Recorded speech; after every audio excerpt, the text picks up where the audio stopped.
Driver സീറ്റിൽ ആരുമില്ല. പക്ഷെ ആ ഭീമാകാരമായ ബസ് ഒരു ഭ്രാന്തനെ പോലെ മലയോര പാതയിലൂടെ പാഞ്ഞുകൊണ്ടിരിക്കുകയാണ്. സ്റ്റിയറിംഗ് അദൃശ്യമായ ഏതോ കൈകളാൽ തിരിയുന്നു. കണ്ടക്ടർ ഭയത്താൽ മരവിച്ചുപോയി. യാത്രക്കാർ നിലവിളിക്കാൻ പോലും മറന്ന് സീറ്റുകളിൽ തറഞ്ഞിരുന്നു. 10 വർഷം പഴക്കമുള്ള ആ ടിക്കറ്റിലേക്ക് അയാൾ വീണ്ടും നോക്കി. അതിൽ എഴുതിയിരുന്ന തീയതി ഇന്നത്തേതായിരുന്നു. കൃത്യം 10 വർഷം മുൻപ് ഇതേ രാത്രിയിൽ ഈ ബസ്സിന് എന്ത് സംഭവിച്ചു? പെട്ടെന്ന് ആ 11ാമത്തെ യാത്രികൻ തന്റെ സീറ്റിൽ നിന്ന് സാവധാനം എഴുന്നേറ്റു. അയാൾ ഓരോ ചുവടായി ഡ്രൈവർ സീറ്റിന് അടുത്തേക്ക് നടന്നു. അയാളുടെ കാൽപ്പാടുകൾ തറയിൽ നനഞ്ഞ അടയാളങ്ങൾ അവശേഷിപ്പിക്കുന്നുണ്ടായിരുന്നു. കണ്ടക്ടർക്ക് മുന്നിലൂടെ അയാൾ കടന്നു പോയപ്പോൾ ശ്വാസം മുട്ടിക്കുന്ന ഒരു മരവിപ്പ് അവിടെ പടർന്നു. അയാൾ ഡ്രൈവർ സീറ്റിൽ ഇരുന്നു. സ്റ്റിയറിംഗിൽ തന്റെ വിളറിയ കൈകൾ വച്ചു. പെട്ടെന്ന് ഇടിമിന്നലിന്റെ വെളിച്ചത്തിൽ ബസ്സിന് മുന്നിലെ ആ കാഴ്ച എല്ലാവരും കണ്ടു. മുന്നിലെ വലിയ പാലം തകർന്നു കിടക്കുന്നു. 10 വർഷം മുൻപ് ഒരു പ്രളയത്തിൽ തകർന്ന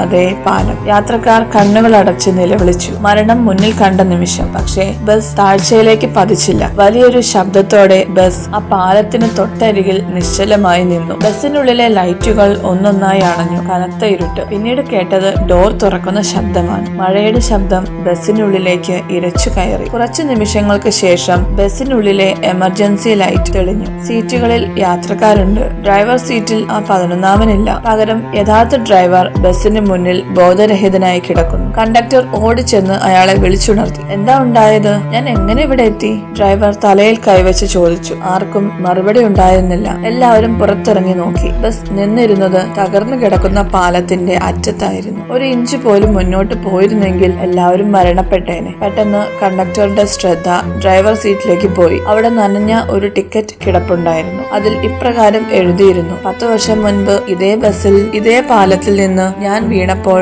എന്നെ രക്ഷിക്കാൻ ആരും ഉണ്ടായിരുന്നില്ല. പക്ഷെ ഇന്ന് ഈ 10 പേരെ ഞാൻ തിരികെ എത്തിക്കുന്നു. മഴ തോർന്നു തുടങ്ങിയിരുന്നു. ദൂരെ പ്രഭാതത്തിന്റെ ആദ്യ കിരണങ്ങൾ തെളിയുമ്പോൾ ആ മലയോര പാതയിൽ ആ ബസ് മാത്രം ബാക്കിയായി. ആരാണ് ആ 11ാമൻ? ഒരു യാത്രക്കാരനോ അതോ കാലം കാത്തുവെച്ച ഒരു കാവൽക്കാരനോ?